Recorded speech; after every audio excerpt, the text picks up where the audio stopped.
welcome to the second day of debates of the Global Management Week. Yesterday, the debates were about the new business world contexts, dominated by the platform-based networked companies, what their main characteristics are, and how these companies developed.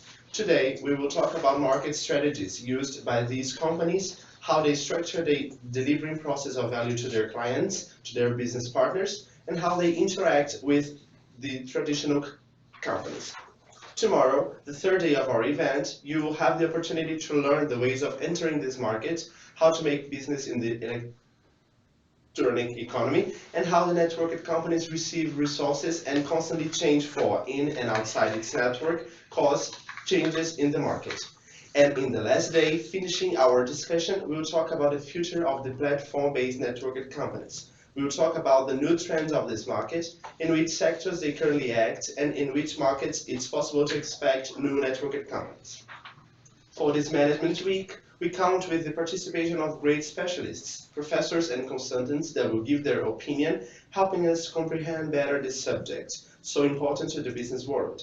To open our discussions, we have here in the studio Professor Ricardo Brito, Doctor in Administration by FEA USP, and Dean of IBS Americas. We also have here live with us Professor Luis Carnier, Professor of Getulio Vargas Foundation in the area of strategy. We will have the participation of guests from all over the world too. First, I would like to introduce Richard Simpson, Associate Professor of Administration of the University of La Verne. Professor Richard Simpson holds a PhD by Claremont Graduate University and is professor and consultant in the strategy area with a great executive experience. He is also professor of international programs in the University of La Verne, programs offered by IBS Americas that attract participants from all over the world. Thank you, Professor Simpson, for your presence here today. Our second international guest of the symposium is Professor Guo Ji, professor in the area of business strategy in the Beijing Normal University in China. Good evening, Professor Guo. Thank you very much for being here with us today. Finally, I would like to thank Professor Douglas Shum, professor of the international programs in the strategy area of the University of La Verne. Professor Shum, thank you for accepting our invite today. Let's now open our discussion by giving the word to Professor Ricardo. Just keep in mind that in case you want to send your questions or give your contribution to this panel, you just need to send us your message through the YouTube chat. Once you're going to have some minutes to answer these questions live by the end of the presentation. We will broadcast this panel until 11 a.m. New York time, and it will be followed by a Q&A session coordinated by Professor Ricardo. In case you wish to receive the certificate of attendance in this event, please do not forget to fill in the attendance list by the end of the lecture. We will post the link in the YouTube chat within 1 hour. You just need to click on the link, fill in the form, and evaluate the first day of the event. And now I'll give the word to Professor Ricardo. Professor? Thank you. Thank you, Professor Carnier. And a special greeting to my dear professor, Professor Richard Simpson. It's an honor to share this panel with you, Professor. And Professor Guo Ji, thank you very much for joining us today. Professor Douglas Shum, it's my pleasure to have you here. And of course, for you who is following us live, welcome to this second day of the Global Management Week. The ePlanet's world is a complex and highly competitive ecosystem. A lot of people think that as we are dealing with a novelty, it's enough to open a company and the company will grow exponentially and make money. Just to give you a clear idea, it's estimated that 70% of the companies that arise in this market die before completing 6 months of life. And the investment is relevant. To join this market as a serious player, even with a modest app, the investments can easily reach the 6-digit level, not to mention the logical platforms over which the other businesses are supported. Today we live in a duopoly between iOS from Apple and the Android system from Google. These two companies, just these two companies, dominate over 94% of the market, despite their heavyweight competitors as Microsoft, HP, Java, BlackBerry, Samsung, LG, and all these other companies that you can see on the chat I'm showing in your screen. And why have these companies failed? This is a question that has several answers, of course, but it seems that somehow connect to an important aspect of the way in which they produce and deliver value. That classical vision of value delivery as a pipeline, a value chain in which the customer is a passive being awaiting the value delivered at the end of the process, this vision do not seem to fit well in the strategy format adopted by these new companies, the e-planets. Let's take an example, Waze an example. The app by itself is not spectacular. There are only a few preference settings in comparison to what a Garmin offer can offer. The consumption is huge. It malfunctions if the internet signal fails, but is none of that which attracts the user. Their strong point is the network. It's estimated that Waze will end this year with astonishing 100 million users. And the question is not the application itself, but being part of this collaborative network in which it's built. There are 100 million drivers providing information of the traffic conditions in the majority of the cities in the world. And you don't have to do anything. It's enough to be connected to the Waze as you drive your car, and it will monitor traffic from where you are and inform the other users. Now let's think about the Apple ecosystem. That's much more complex. Apple created the logical platform, which is the iOS, and there is the technological platform, which is the iPhone. In these two platforms, a lot of exchanges between different kinds of players take place. And this is much more important than the quality of the gadgets or the system that a lot of people dislike, by the way. There is an article published by the Harvard Business Review in which the authors try to explain what are the changes in this company's strategy. First, there is the question of the managerial control focus. While the traditional business worries about their resources, the great attention of e-planets is devoted to the formulation of a community. Secondly, while the traditional companies called by the authors as pipelines, they have the optimization of internal process as their main focus. The e-planets worry about the optimization of the collaboration between the members, among the members of the network. And the third big difference between pipeline business and the e-planets strategy is the way they manage customers. In pipeline, the individual clients are the focus, while in the e-planets, the focus is on the satisfaction of the network of clients, the network of all members of this ecosystem.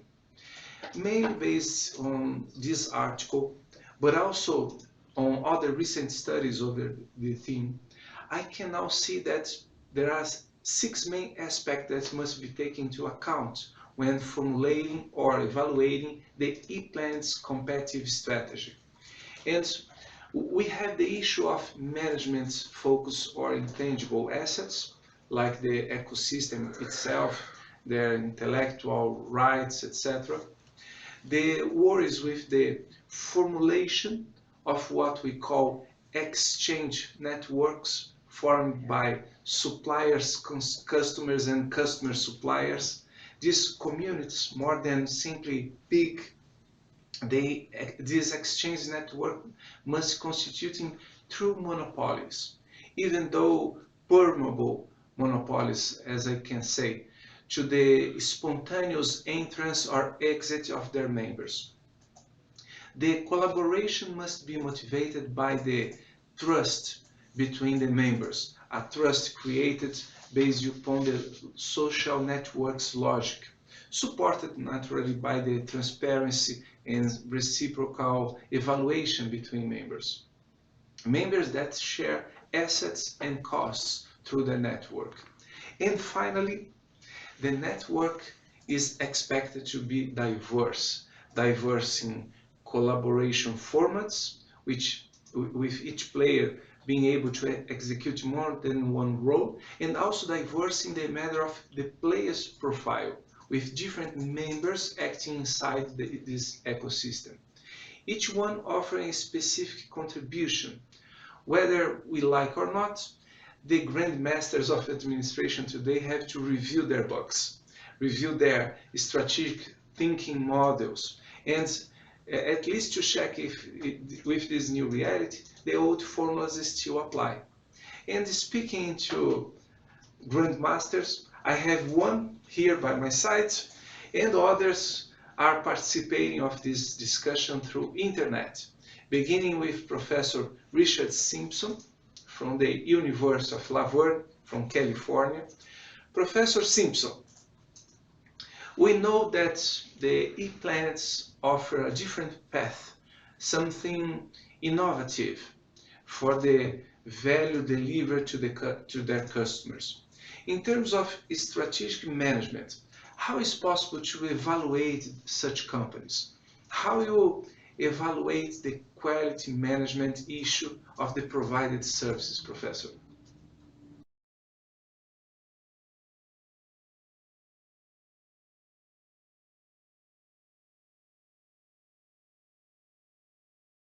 So the value chain is to provide value in each of the activities that is of value to the outside market and results in value to the company in the form of profit.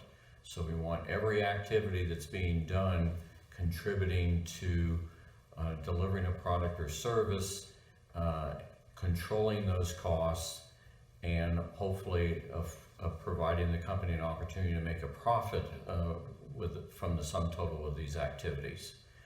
And what we teach in strategy is that it is not necessary for the company to do all of the value chain activities themselves. In fact, the company should focus on only those that they are extremely good at, and then consider utilizing outside companies, outside resources to do those value chain activities that the company is not so good at, or maybe good at, but it does it at a much higher cost than what an outside entity might do. So what we see with the gig economy companies is an employment of this sort of a strategy, whereas the company with the idea, such as Uber, does not have any employees, but rather goes out to individuals who can provide the service, that is basically a taxi service, transportation service for individual customers. And so on the surface, this looks like it's a great idea. And certainly in the short term, it has been a good idea.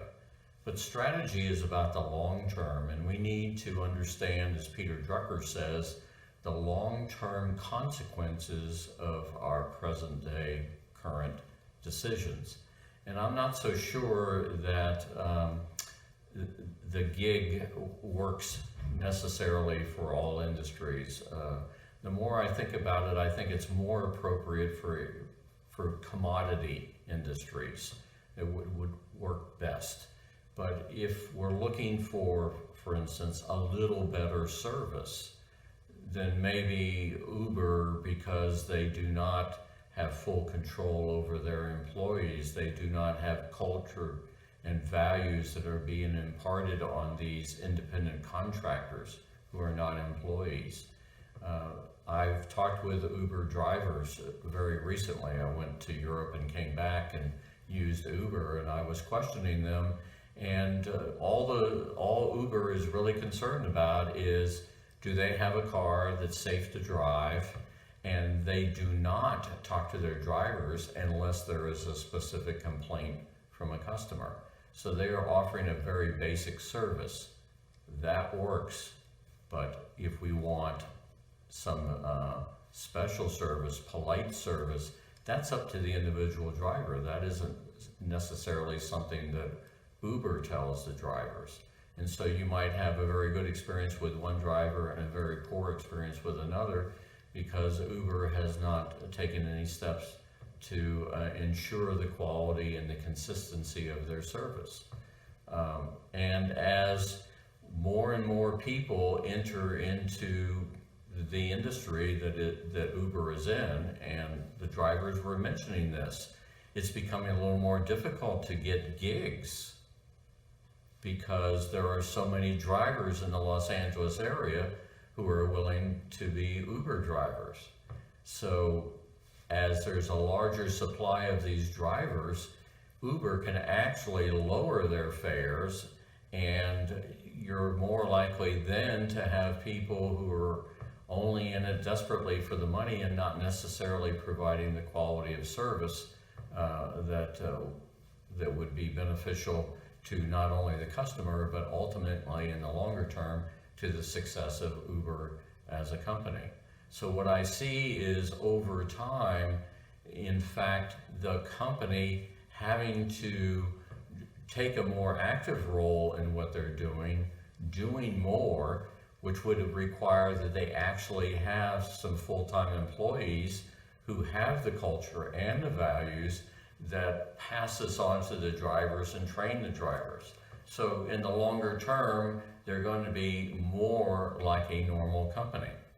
Now, this whole idea of the gig economy is not new. I teach entrepreneurship besides strategy, and many entrepreneurial companies, they see a specific opportunity. They gather together individuals and other small companies to go capture the opportunity. But once the opportunity is captured, oftentimes they will go back to their individual companies. Or if it's a very successful one, then they all join together and they are all part of one company, employees, managers, and executives of one company. So even in the entrepreneurial world, it's only in the short term. So one has to wonder from a strategy standpoint, how long the gig companies can actually exist as they are. That ultimately it would appear that in the longer term they would become more like traditional companies. And although it's not directly in my area of questioning here regarding the value chain and how it's similar and different from other companies, we need to consider this. How dependable will be the pool of employees that the gig company is using? What is the quality of those employees? And I've already kind of alluded to this in my in my earlier comments. So the company has to have control over a reliable pool of employees that will enable it to benefit in the way that the value chain is envisioned, that we will have quality efforts for a minimal cost that will enable us at the same time to make a profit. If we're not providing a quality service in the case of Uber, then ultimately we will go out of business. That quality is a differentiating factor, and therefore we are going to have to spend some money in quality control to ensure that we are giving the type of service that the marketplace is expecting from us and our competitors. And if we don't do it, certainly our competitors will.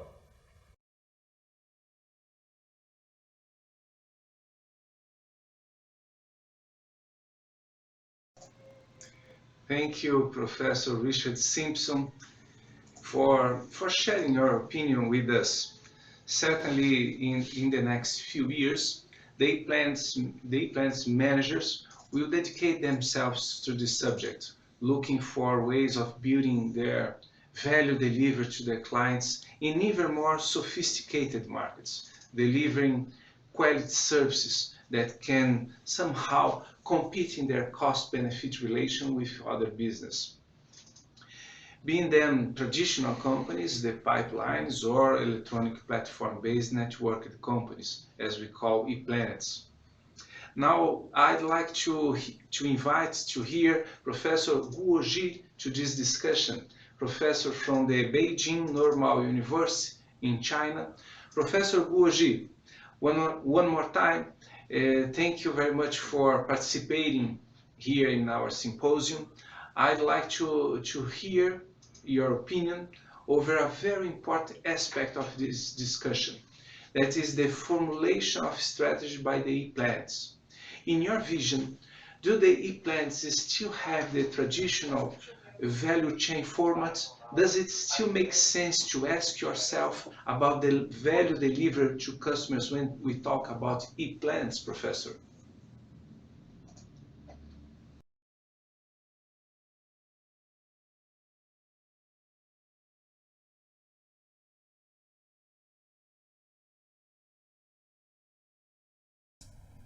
Okay. Firstly, I think in a historical sense, it is true. This is the strategy you have just described. It is the traditional strategy for adding value, which features vertical integration of suppliers, middle persons, and then the customers. However, it is pretty much an outdated concept or outdated strategy. And in today's what you have called the e-planets, which means basically those network-based and electronic platformed companies. I think for in this world of globalization, the real-time information technology, links these firms with the suppliers or with the customers globally. And just for one instance, let's think about MP150, which is a small box used in the HP, Hewlett-Packard printer. Now, it's a small component of a printer. It is designed in Singapore. And then it's sent back to the headquarters of HP in Houston for approval. And when the feedback arrives in Singapore, the company there, the subsidiary there, would outsource that contract to a Taiwanese company. And then again, the Taiwanese company would subcontract the job to either an Indian or a Chinese or an Australian one. Although India and China are supposed to possess the lower cost extremes, of the world labor market. However, Australia is closer to a huge market there, so some parts of it have to be produced in countries with rather high labor costs also. But I think the most important thing here is this complication of the whole process, and the information technology has brought a revolution to the whole process of adding value, or the system of adding value network. Okay, and I do think the whole it means adding value is not today a story of neglecting this this kind of arm's length and adversarial, keeping the books opposite each other, this kind of deals anymore. It's not like that anymore. So I do think it links, for example, the company with suppliers, and with suppliers, with middle persons, with customers, and with customers' customers. So the whole, all the stakeholders are in a group of sharing the added value. Therefore, I think it is pretty much revolutionized. So, yeah, it is a different world now. What is more important is that it needs to be a strategy plan to determine the optimal level of integration in between all these partners or supplier. I mean the partners who share in the value adding process to maximize the whole value creation. I don't think it's like we either we give it up. I mean, the adding value process, basically, I mean, by definition, it has never changed. It has not changed. You produce things out of natural resources, you add value to it, and then you finally deliver it to the customers. In the economic sense, it has never changed. However, what we need is a new partner relationship management system to provide an effective network to deliver the value.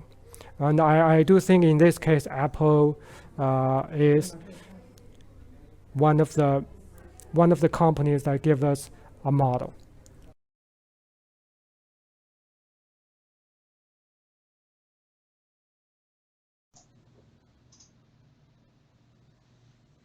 Very interesting, Professor. In other words, in your view, there is still a client, there is still a value to be delivered. What changes in the value chain building strategy that abandon the limited vertical shape to become an unlimited horizontal collaborative structure? Thank you very much. Thank you, Professor Guoji. And now, to help us understand this subject, let's invite Professor Douglas Shum from the University of La Verne, California. Professor, in your view, which are the particularities of these companies' strategies? What they do have in advantage or in disadvantage in the competition with traditional companies, Professor?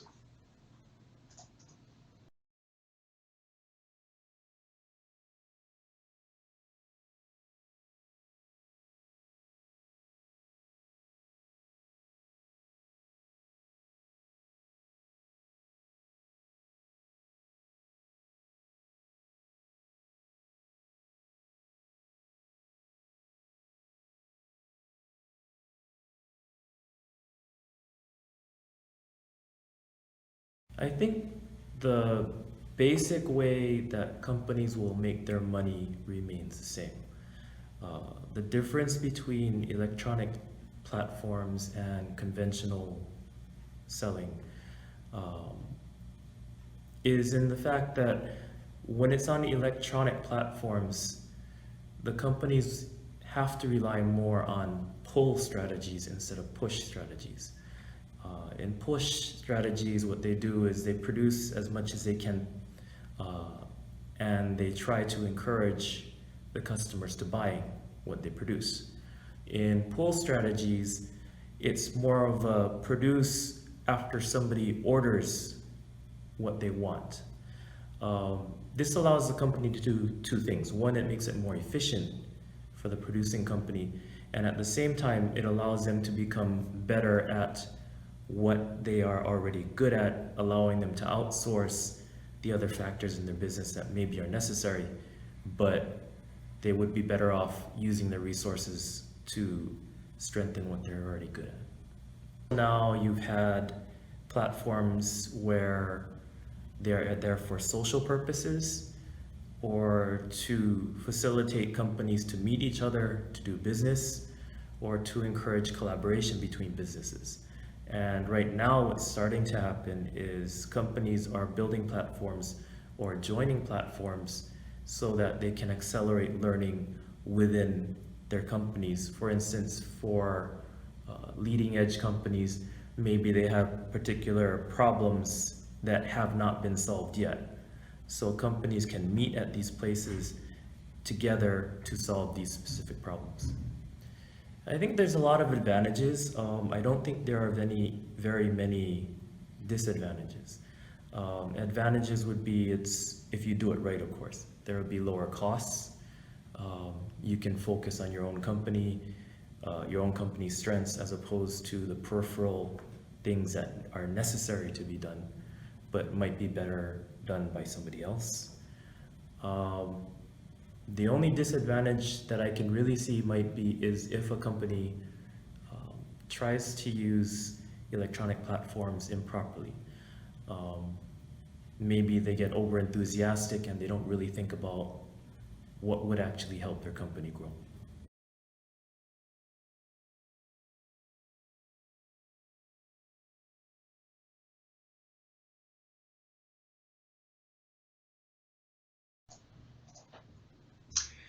Very well, Professor Shun. Your point of view is very interesting, and in a certain way, this helps in explaining the success of e-plants in the dispute of markets with traditional companies. They use their resources in a more efficient way, and they do not have any great disadvantage in the dispute. And they do have countless advantages. Thanks for your participation. Now I'd like to hear Professor Luiz Camier. Yep. Our special guest professor from Fundação Getúlio Vargas. Professor, in your view, under the strategic point of view, which concepts must be reviewed and which ones go outdated given this new company profile, Professor? Mm-hmm. Well, good morning. As we discussed yesterday, we are in a cloud. There's no physical assets today in this, so you have to change the strategic thinking. You have to change your state of mind. You have to think in a different way because we are living in a different environment today. We are migrating from, I would say, complicated environment to a complex environment. In the complex environment, you have new variables, new situations, new reaction from the customer. One thing that we discuss in this session is that companies are not designing their strategy through pipelines, state by state. What they have now is it's a combination of network, right? An ecosystem of different players. Ecosystem, that is, remember the traditional, still valid concept from Michael Porter, for example. You have a chain value. We change our concept of chain value because no longer on step by step. So this is the ecosystem instead of pipelines. So the state of mind should be a different one. So we have to consider that there's no physical assets. Okay, companies have a building, some computers, but not machines, not a factory, not what you produce today is ideas. Mm-hmm. And this is the most important value today. So you have to change your way of thinking. And that's very important. If you don't change your state of mind, don't change your way you think, reactions, because look at this, most important point of this discussion that we are in the knowledge business. So every customer is bringing new knowledge, new experience, and this experience is generating more a different knowledge every day, every minute. So it's knowledge, and again I repeat, as I said yesterday, knowledge and speed in a virtual world. That's a point very important to change way we see things today. In your view, it's getting complex, it's getting bigger, and probably in some cases the relation between the company and the client is getting not that close. In your opinion, is it possible to consider that these new kind of companies deliver an inferior level of service in comparison to what traditional companies offer, or there are other ways to solve this issue of quality? Because if at the end of the day, if the service provided to the client is not as good as the client expects, they will move on and choose traditional companies. Yeah. When we say we're not so close or closer as we used to be with the customer, I would say the opposite. I think we are closer and closer and closer because the reaction of your customer is in seconds. So everything you do, every action you have the reaction in real time. So we have to adjust your strategy your positioning according to those reactions of your customers. So I think, in my opinion, we are closer than we were before, much closer than in the real world. One thing that comes to my mind in this moment, I have some friends that work with market research, and something that one friend of mine told me the other day is not enough to have a picture of the situation of the market. The picture is not enough. What you have in the market research today is to have a video. You have to, that's very interesting. Very interesting, because when you have a picture, you have a picture at that moment. But market research today should have a sense of showing a video, a moving picture, not a steady picture. That's very interesting. So you see that reaction of a customer is right on time. So you Right now, for example, we are having a conversation with you outside in the world, and your reaction. What is your reaction? Your questions. That's a good example. and there are lots of questions arriving here Yeah. right now. By the way, you were talking about the comparison between having a picture of the market Yeah. and having a videos. It means we are not just concerned about what is happening now, but about the trends in the future. This is what you mean? Yeah, that's it. That's it. The trends. You have to, in a complex world, which is very difficult to predict anything, you have to have a prediction based on this a motion picture would be the best expression for that. You don't have a picture. The picture is not enough.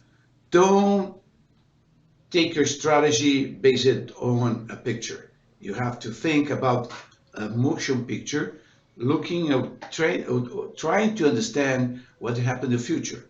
And you know what happened in the future? The best sign to show the future for you is a question mark. That's it. What will happen tomorrow? You don't know. I don't know. Nobody has the answer. So always uncertain. Uncertainty all the time. So you have to you have to manage the uncertainty, and your sign will be, your logo will be a question mark. Mm-hmm. That's the point. But excuse me, Professor, I'd like to get back to the issue of how close we are getting to the client. Yeah. If a company is getting closer to the client, better understanding what the client wants, the same will happen the other way. The clients will be accessing more information about the company, predicting more the reactions, the actions of the company, learning more about other customers' experience over the company's products, etc.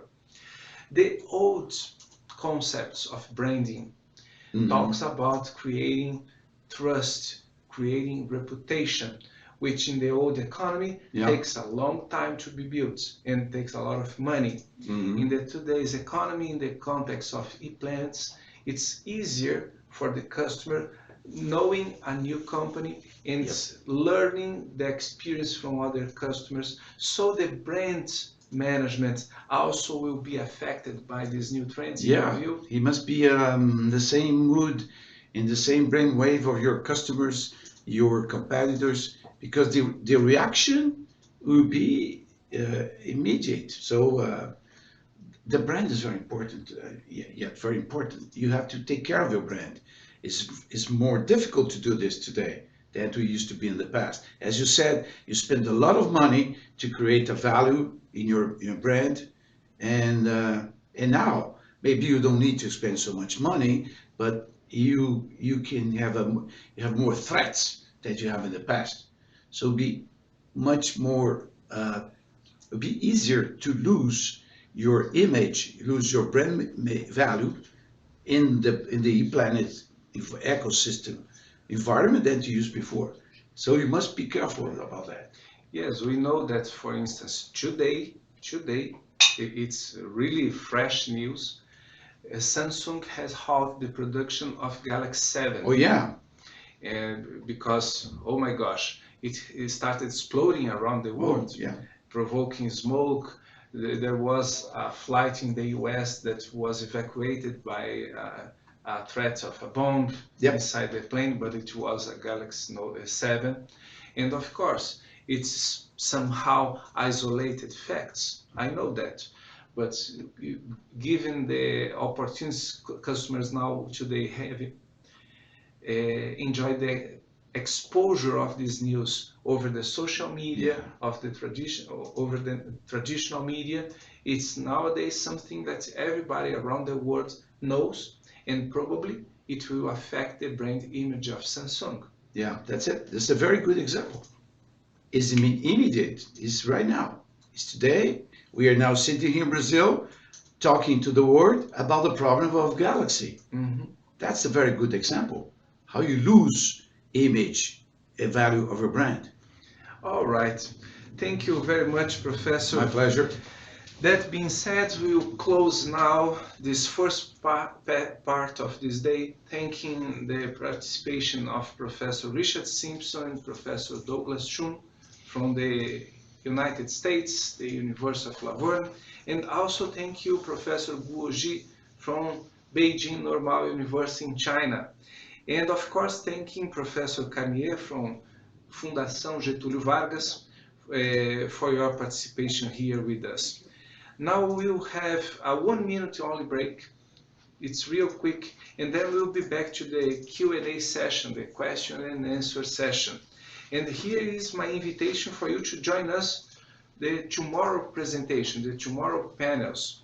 I'd like to remind you one more time that the university that sponsored this event are offering scholarships to short-term programs abroad. To run for them, you have two options. You can send your question or your collaboration to this discussion. You can take a video using the WhatsApp to send your question to us, or to participate in the managerial context challenge, whose registration ends in the next Thursday, okay? See you in 1 minute for our Q&A session. Bye-bye.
Hi, we are back here to the Q&A session of the second day of the Global Management Week, a symposium that counts on the support of several universities from the United States, Europe, Brazil, and China. Thank you for joining us in this Q&A session. You may still have time to send your question. You just need to grab your cell phone, log on in the WhatsApp, and send your video question to us, okay?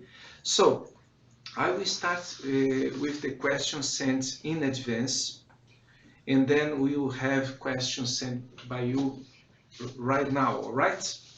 Ms.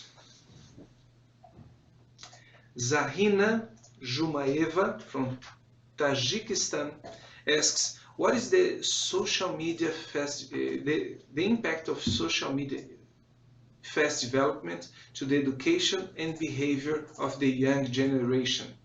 I believe, Ms. Zahina, that the social media is impacting everyone, not only the young generation. Of course, the young generation was practically already born into the social media era, but people from all ages are learning and interacting with this new social media.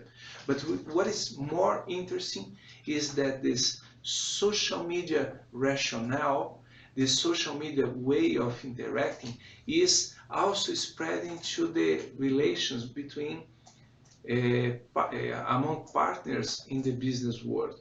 We are learning fast about about other customers' experience. We are interacting faster with business partners, suppliers, and customers.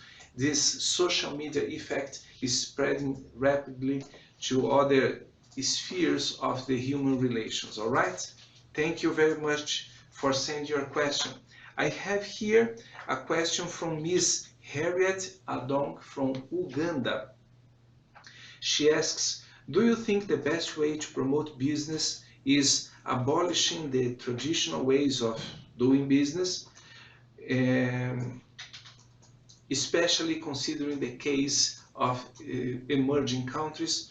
Well, Miss Harriet, I don't think we'll be abolishing traditional ways of doing business, but certainly in the future, all kinds of business, traditional business or most recent business, will be somehow affected by these new kinds of human relations.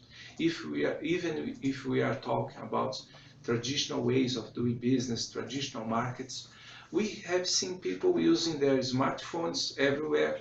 They are connected to the internet, they are talking to customers, they are talking to suppliers. Why not using these new technologies in favor of traditional business? This is the proper question we should be addressing right now, okay? Thank you very much for sending your question. And we have now some videos arriving here. I will be answering them shortly, all right? I have here a question from Pakistan. Inayatullah Setar from Pakistan, thank you very much for sending your question.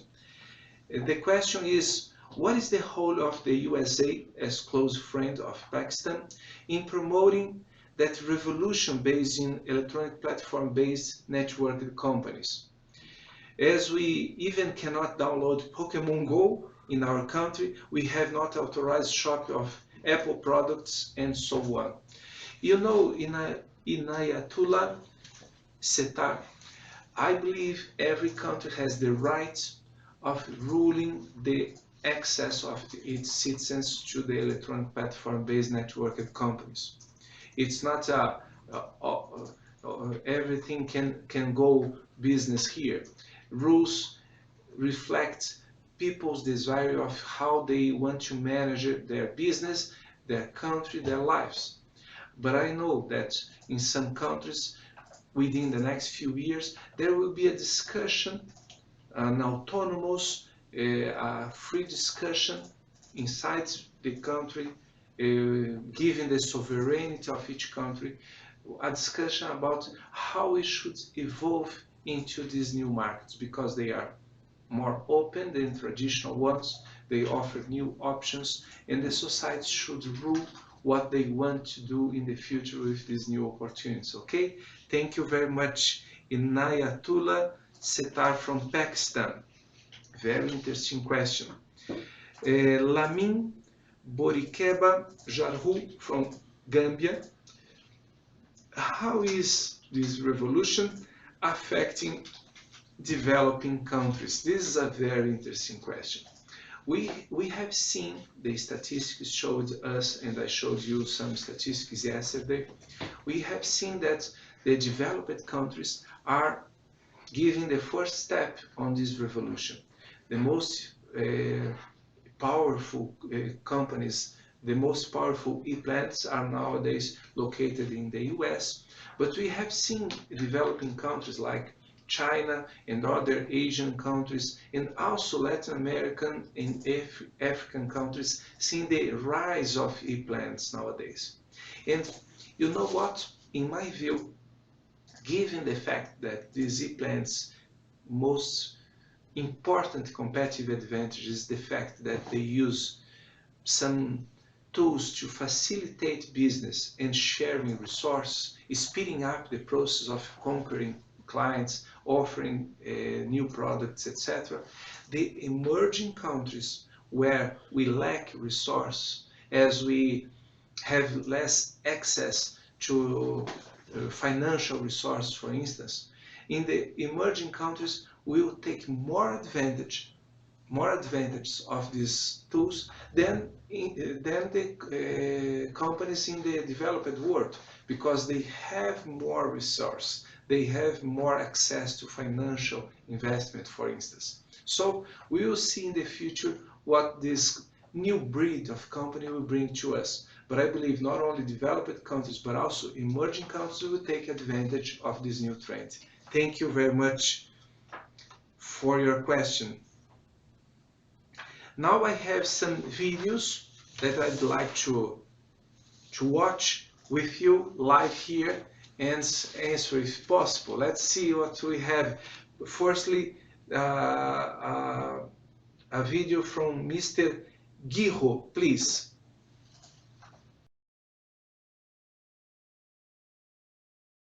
My name is Marcos, and my doubt is about the impact of the e-planets on the traditional business. In Chinese, the word crisis means at the same time risk and opportunity. My question is, how the traditional companies have been facing these new times, more like a risk or more like opportunity? Thank you. Mr. Marcos Guijo, thank you very much for sending your question. It's a very interesting one. Tomorrow we'll be talking about innovation and entrepreneurship in this world.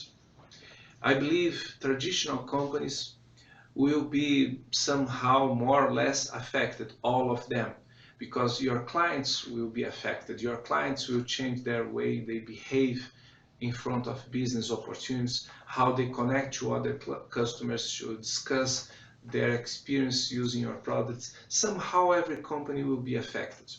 We will see that some business are starting already in this new format, while we will have other traditional companies make the shift, adapting, evolving to this new context. I believe all of the companies will be affected. The advantage will be taken by those who learn faster how to adapt, learn fast how to evolve, and how to use these new tools in this new context. Okay, thank you very much for sending your question. I have here another question from Ms. Thaisa Miyazaki. Thank you, Ms. Thaisa, thank you very much. What is your question? Hi, my name is Thaisa Miyazaki da Silveira from Brazil, and after reading about networked companies, it had led me to believe that the organization structures of the future will be no more long hierarchy, but more teaming, egalitarian. So the horizontal relations seems to be more important than the vertical relationship. So what is the future of hierarchy? Since for me it's hard to change organizational structures and the normal structure is deeply ingrained, very widespread. Will it maybe disappear? What about leadership in this context? Thank you. You see, we were talking about shifts in the strategic vision of the companies. Companies will need to change their way of approaching and understanding their clients, their markets, their competitors, etc. But also, and your question brings this topic to us, also the organizational structure of the company will be asked to be changed. Because once we have more partners, we will have more suppliers, we will have a different collaborative structure involving companies and also individual suppliers. Probably the human resources guys are nowadays rethinking how they recruit, how they manage, how they promote the development of skills inside this new landscape. We are not just talking about how to manage people inside the company, but how to manage people inside this ecosystem that each platform creates around it themselves. Okay, thank you very much for sending your question, Ms. Thaisa. I have other questions here. I have a very interesting one from Nepal. Miss Bishnu Thapa from Nepal asks, how can technology enhance the learning of students? Of course, Vishnu Thapa from Nepal, of course, people are learning differently. You have access to instant information. Whatever you want to know, you just open your cell phone and ask the question. The information is available. So to memorize information is not a big deal anymore. When I was a young student, I needed to memorize a lot of things because the access of information was not that easy. But now we can use our brain in other purpose. We can use our brain to connect information. So what I'm trying to tell you is not just the access to education will be changed, but the objective of education will be changed too. All right? So thank you for sending your question from Nepal. I have here a question from Italy. Mr. Stavros Kyriakou from Italy asks, will this revolution creating the future a problem from the energetic point of view? This is a very interesting question because global environment is under threat nowadays. If we consider that this e-planet revolution will affect the climate of the planet, we should reconsider our thoughts about the future perspectives of these companies. But as a matter of fact, Mr. Stavros, I think the opposite. I think this new kind of company helps us to minimize this the climate impact of doing business, because it helps us to access resources in a more efficient way. It helps us to sharing resources, sharing cars, sharing homes, sharing manufacturing facilities, etc. So I believe the contribution of e-plants under this new perspective will be positive in general. But of course, society must keep an eye on it. We have just one planet, just one place to live. We gotta take care of it, all right? Thank you very much for sending your question. I have now a question from Somalia. Abdurrahman Iman from Somalia asks, we always see the social media get $1 billion in every year as profit. My question is, where they get this huge money? Well, Mr. Iman from Somalia, they lie in numbers. Take the Facebook example. They have 1.6 billion users around the world. Google is expected to have more than 3 billion users in the world. It's easier for this kind of company to access different clients. I told you before, the Pokemon Go having 30 days up to 50 million users around the world. So the scalability of this business is the key element to the success of these companies. It's how they access millions of users around the world, offering great services, and of course take money out of it. All right? Thank you very much, Mr. Iman from Somalia, for sending your question. I have here a question from South Africa. Maloyela Mamabolo from South Africa asks, in what way has social media shaped the media industry? Maloyela not only shaped the traditional media industry, but the social media is killing the traditional news media, the media industry.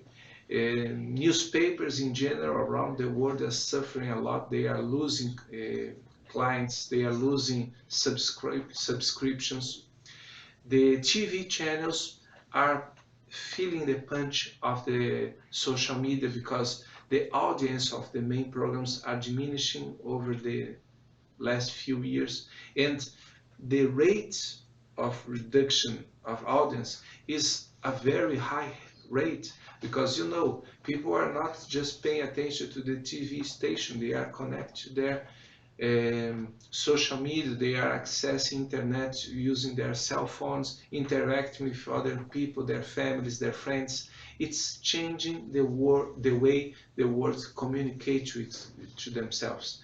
And I believe the managers, the professionals involved in the traditional media is nowadays thinking very deeply about how they should interact, how they should change the way they do business considering this new landscape. Okay, thank you very much, Mawabolo from South Africa, for sending your question. I have here a question from Ms. Rosalind Burt from the USA. What approaches will the economic market use to advance and keep up with the advancements in technology, biotech, and development? Thank you for sending your question. I believe the main changes will be related to how to use these new technologies to enhance the performance of traditional business. Let's take the Pokemon Go example once more. Just a few years ago, when you wanna play a video game, you should log on your console in your TV and lock yourself inside your home and interact just you with the computer. But then you start using these systems to go online and compete with people from around the world. And now with Pokemon Go, you can grab your game and go outside, find people in the streets, going to places you never went before. So it's interesting to realize that all these possibilities are changing perspectives, are offering new approaches to traditional business, doing the same things that they do before in different ways, because games are about having fun. They are just looking for other ways to having fun, to offering opportunities for their clients to have fun. All right, thank you, Ms. Rosalind, for sending your question. I have now a question, Ms. Zahin Nushat from Bangladesh. How can someone be a good manager without having much experience in this respective sector? I believe we have two main doors to access this new market. We have the technological door, which means you really have a deep understanding of how these tools work, how to build an app, how to manage the development of the app. But we have another door. We have the door of understanding the market, seeing opportunities. And for this one, specifically for this one, young people with not much experience in this area will be adding a lot of value, because they will be offering different perspectives, different point of views. Okay, so good luck, and of course join us for tomorrow's panel, because tomorrow's panel we'll be talking about entrepreneurship in this new landscape. Okay, thank you very much, Zahin Nushat from Bangladesh. I have now a question from Senegal. Adena Tarma from Senegal is asking, is it possible for the traditional companies to try out investing into social media market since it's in demand? I think so, Adena. Adena from Senegal. I think traditional companies should immediately access these new technologies, understand how they can interact using social media and other technological tools that are available nowadays and evolve into this. Because no matter what, if you are an old manager or a young manager, a more conservative one or more proactive one, your customers are already connected to this new reality. They are accessing internet using their mobiles. They are accessing apps in app stores. They are learning how to buy things and sell things and share information through these new tools. All right? Thank you very much for sending your question. And finally, I will start reading the questions that you are sending now. The last question that I will read that was sent in advance was sent by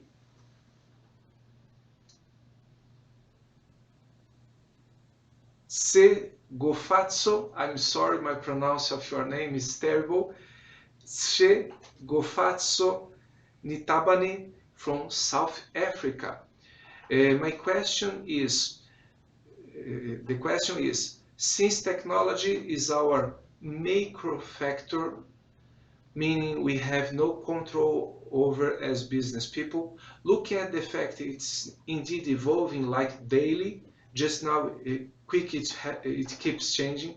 How can we as future managers go about adjusting, especially in traditional organizations?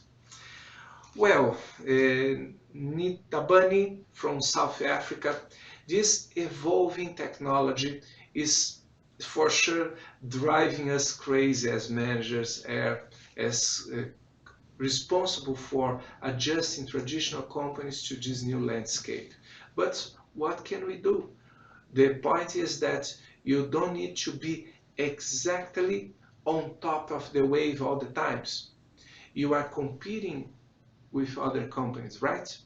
The customer's perspective is not if you are at the top of the new technologies, but if you are higher than your competitors, if you have the chance of going faster than your competitors in adjusting your traditional business to these new technologies, your customers will choose you in the competition.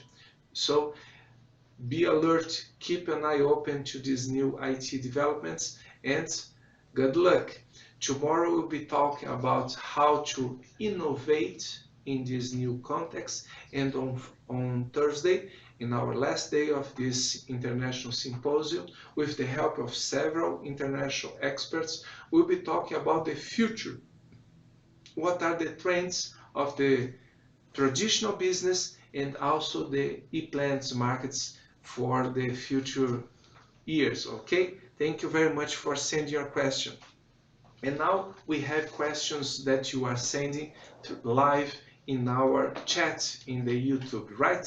So let's hear it. Please, Julio. Yes, Ricardo, we have received questions both from the YouTube chat and also from the WhatsApp. The first question is from Diane from Indonesia.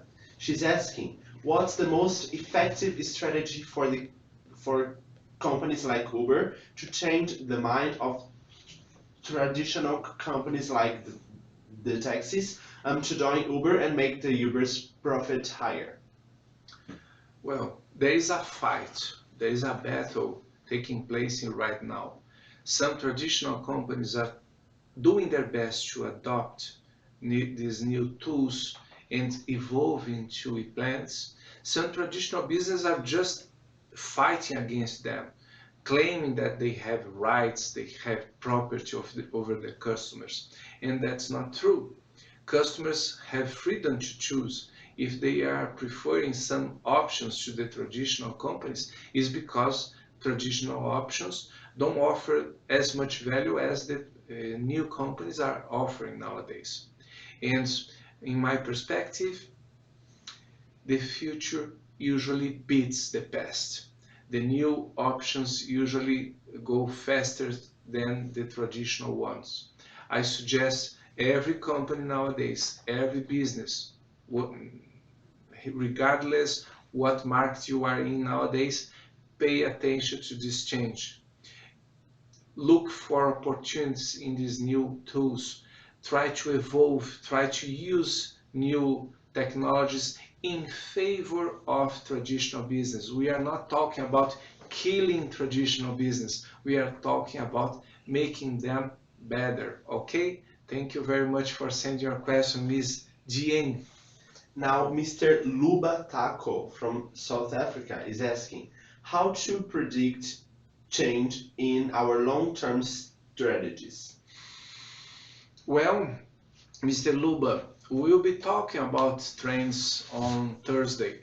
In general, there is this scenarios technique approach that helps people to anticipate in what directions should the developments go, and you can use these scenario techniques to create robust strategies, robust in the sense that they are resilient to different options that in the future your company should be facing. But in general, I'm sorry to say that we cannot predict as much as we would like what the future reserves to us. The point is that you should always be alert to changes, you should be always alert to trends, and try to understand how to use these trends in your business, in your market, to better serve your clients. Okay? Thank you very much, Mr. Luba from South Africa, for sending your question. Now, Ms. Shumaila from Pakistan is asking, what should be the better strategic decision in case of outsourcing operations from giants organizations in the third world? I believe, Ms. Shumaila from Pakistan, I believe we are now not talking anymore about importing, exporting. We are talking about global networks, global ways, global collaborative ecosystems in which developed countries and emerging countries are all part of a huge system. In the not too distant past, we used to talk about global sourcing, a company that plans a way to access certain suppliers, and they have exclusive access to some technologies. This is not anymore the key aspects of the success. As I was trying to discuss before, and I invite you to read the base article of this symposium. In this base article, we try to understand how the strategic thinking have evolved in the recent years, considering these new tools. We are not talking about Apple. We are not talking about the power of Google. We are talking about the possibilities that these new technologies offers to traditional companies to evolve, to better service their clients. I can say you that Apple, in a not so distant past, was a traditional company, just buying things from their suppliers and offer iPods or Macintosh computers to their clients. And they evolved. They evolved because they now have different strategies, different tools, different ways to approach their clients. And all companies around the world should do the same, okay? Thank you, Ms. Shumaila from Pakistan, for sending your question. Please. Now, Ms. Alagiga Sema is asking, which competitive strategies enable firms to gain superior performance?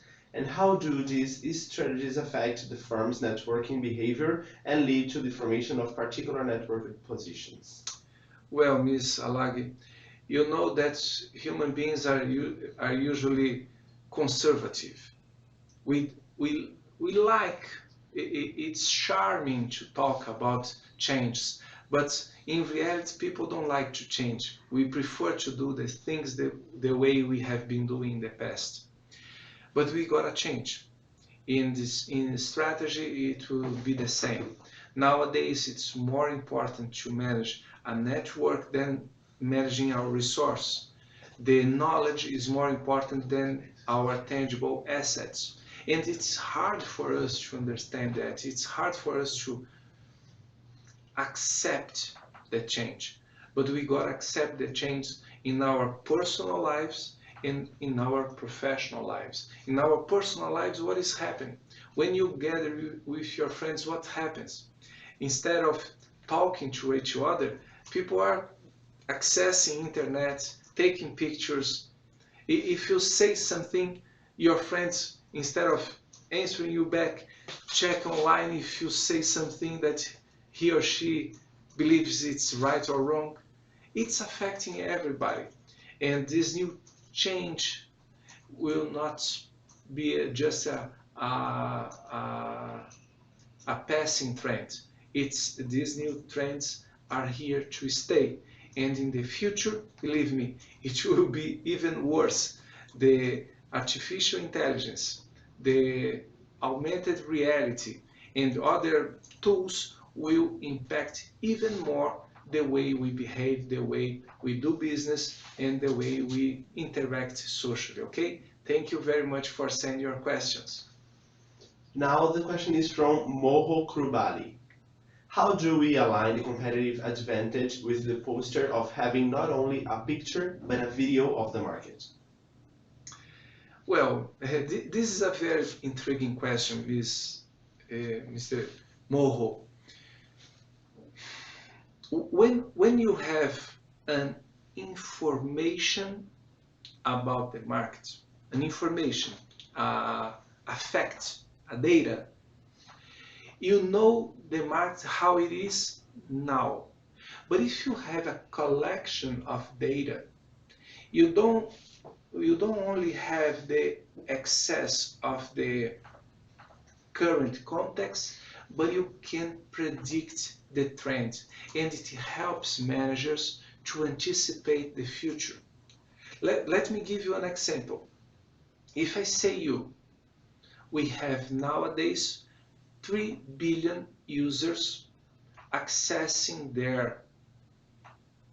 accessing internet using their mobiles, their smartphones. I say so.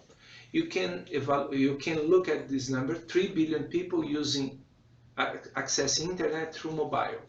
You can take this number and say, well, we still have 4 billion people that don't access internet. There is still room for traditional business to run their business.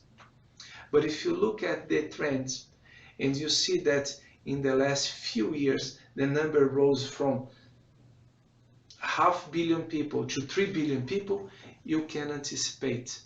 You can realize that within the next 2 or 3 years, everybody in the world, everybody, I mean, those who are involved in production and distribution and other economical process, of course, I'm totally aware that there are lots of people.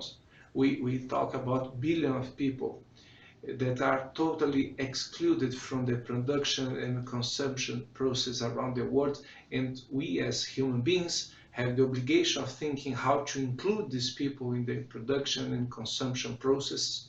But the fact is that within the next 2 or 3 years, everybody in the world will be accessing internet using their mobiles. They will be buying things using their mobiles, using their app stores, etc., etc.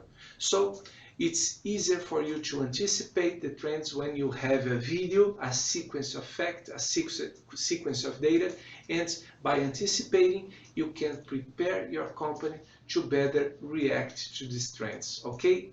Thank you very much for sending your question. And now let's hear the next one. We have just more time for 2 or 3 more questions, okay? Magdalene de Shield is asking, how can the value chain and value web models help businesses identify opportunities for strategic information system applications? I believe the traditional way of approaching business was already strongly affected by this new way of doing business. we are looking for new ways of performing our role as managers. In the past, let's think in the past, and I'm not talking about 2 centuries ago, I'm talking about 10 years ago. If someone wants to open a company in a market, he or she needed to raise capital, build a building, creating some structures, advertise their brands using traditional media, and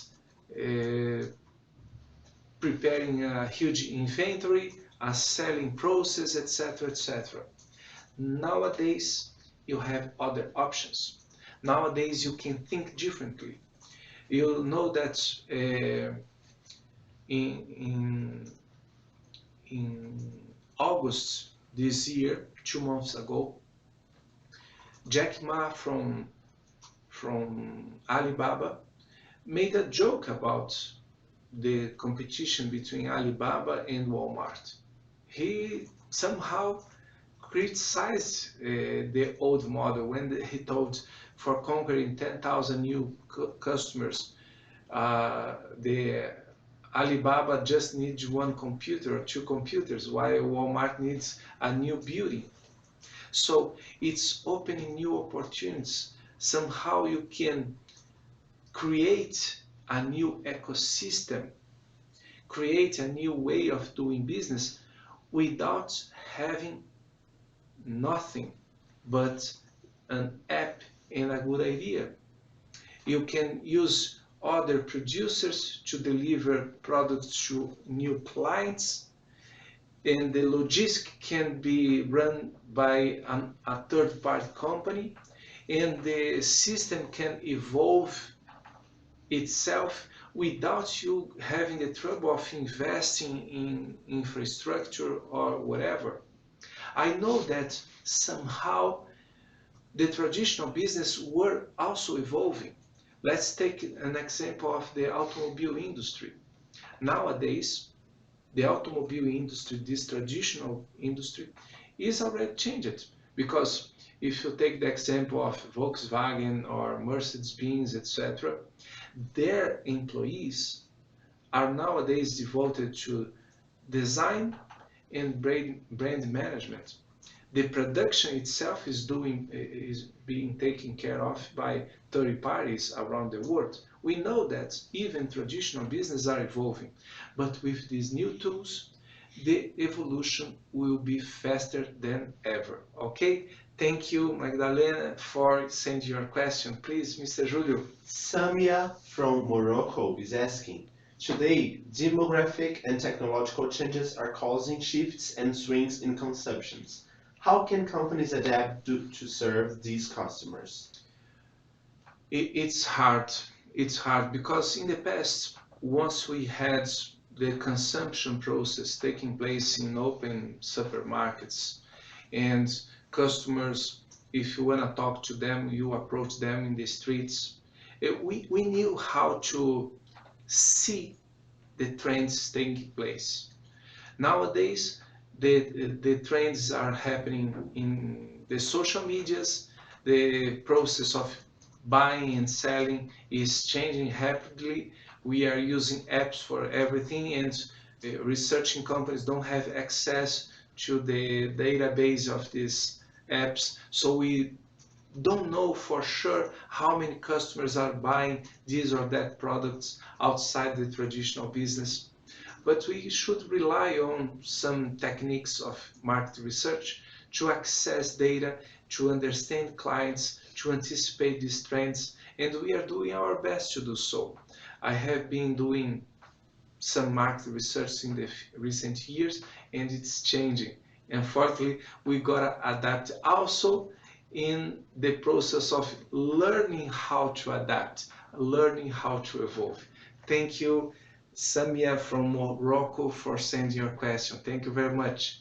And the last question for today, once we have no more time in this today's panel, comes from Miss Olga K.A. She's asking, do you think that electronic platform is applicable and will succeed in the developing countries? How can you evaluate the threats? Ms. Olga, yes, I think so. I think so. Developing countries will take a huge advantage of it. Let me try to explain it for you. If you are in a rich country, a developed country, you have resources available. If you want to leverage your company, the cost of capital is very low. You don't need to share resources because you have resources available for you. The skill labor is available for you. You have skilled laborers, workers available for you. But if you are in an emerging country, you lack all of it. You lack laborers, skilled laborers. You lack capitals. You lack resources. So sharing resources, accessing resources around the world is even more important in developing countries than in comparison to the developed countries. Of course, to start a new business, you will need to access information, as you are doing now. Perhaps using this opportunity you are having now, using the connection with people in this chat here, you can form a group, talk to people, and think of preparing a new business within the next few years in your country, in your region. Okay? And I enjoy this opportunity to invite you all that are following this session to join us in the context of cases that will be running in this symposium. It's called Managerial Challenge. The subscription is free. You can form a group from 3 to 5 people, a group to discuss a specific case or to propose, to suggest a new business. And the best cases, the best groups, the best works will be awarded scholarships. Scholarships are awaiting for you, okay? Thank you very much, Ms. Olga, for sending your question. And sadly, with that, I appreciate your participation. We conclude the Q&A session now, and I invite you to join us tomorrow for the continuity of this symposium and debate the entrepreneurship and innovative capabilities of companies in this new context, okay? It can be opening new opportunities for you both in the academic and in the professional ways, okay? Good day for everyone, and see you tomorrow at IBS Americas channel. Thank you. Bye-bye.